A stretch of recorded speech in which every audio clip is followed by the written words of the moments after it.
Hi and welcome to a bant cEDH deck tech video. So Helga Skittering Seer is a rather interesting creature. Whenever you cast a creature spell with mana value 4 or greater, draw a card. You also gain 1 life and put a +1/+1 counter on Helga Skittering Seer. But then you have an activated ability, tap, add X mana of any color where X is Helga's Skittering Seer's power. Spend this mana only to cast creature spells with mana value 4 or greater, or creature spells with X in their mana cost. So a free CMC commander with 3 color identities with a card draw ability and a mana generation ability all in one. Except that it's bant colors, one of the weaker color identities. But here is where Helga actually solves that problem. One of the big problems with bant have always been that the combo potential options are limited. But there are lots of different ways that we can infinitely cast a 4 CMC creature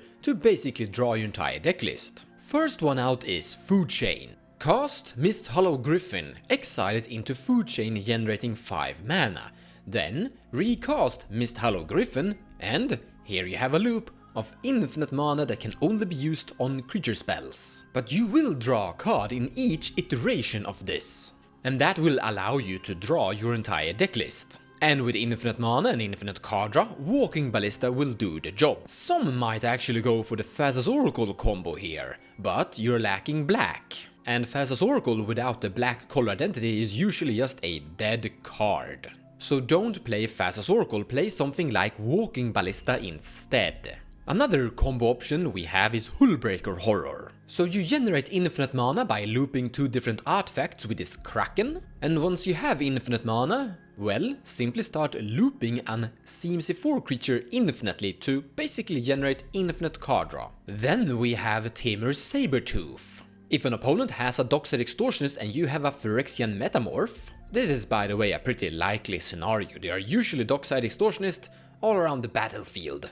And then Phyrexian Metamorph together with Tamer's Sabertooth can basically go infinite. This will once again give you infinite card draw and infinite mana. And then you can just start Walking Ballista blasting.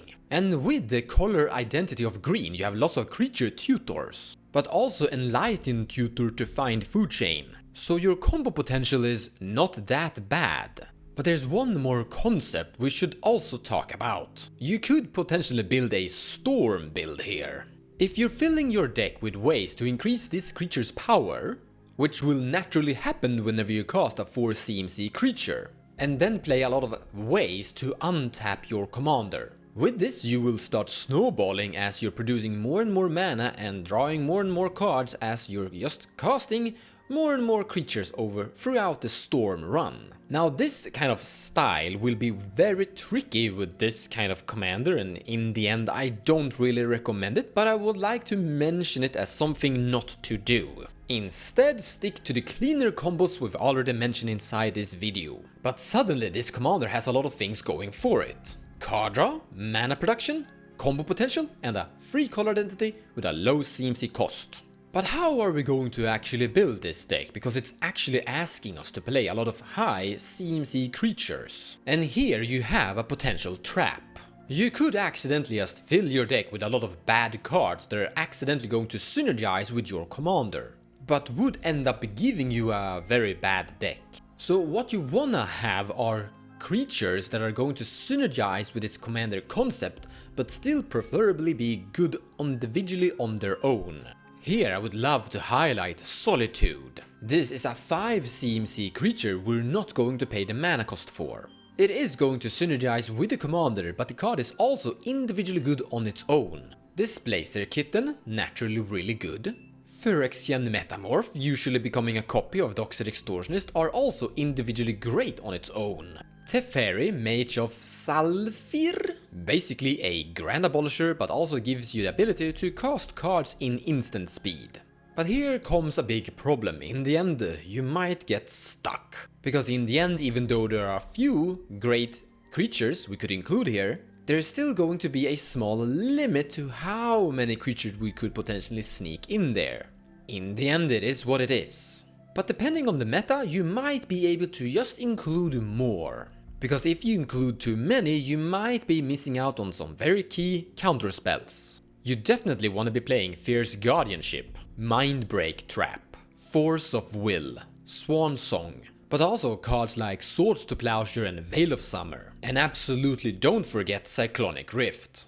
But you're also going to need a whole bunch of various green creature tutors, both Final of Devastation and Invasion of Ikoria, Eldritch Evolution, Chord of Calling, and after that you're also going to need some value engines. Like I said before, this commander is a value engine, but I don't think it is enough. You definitely want to auto-include Mystic Remora Rhystic Study as well as the One Ring.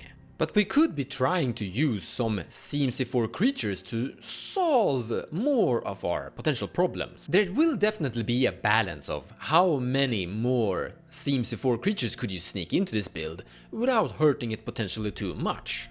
But there is one concept that will usually always kinda be great, and those are clones. I've already mentioned Phyrexian Metamorph, but there are more. Now obviously you should be playing some of the 2 CMC ones first, like Flesh Duplicate and Phantasmal Image. But then you could start considering some of the 4 CMC clones like Stunt Double. Now we always hope to clone a Dockside Extortionist, but sometimes you will be cloning Orcish Bowmasters, opponents' Kroms and Tymnas, maybe even cloning a Kinnan or Talion. The 4 CMC clones are usually always more or less okay, they are never dead cards, but in this case they're also going to synergize with your commander. In any case guys, thank you so much for watching the video. As Wizards of the Coast will definitely be printing more commanders, the power level for this one could definitely increase. And as Bant is a very underperforming color identity inside this format, this entire commander is a big welcome to the format. Take care guys, and I'll see you in the next one.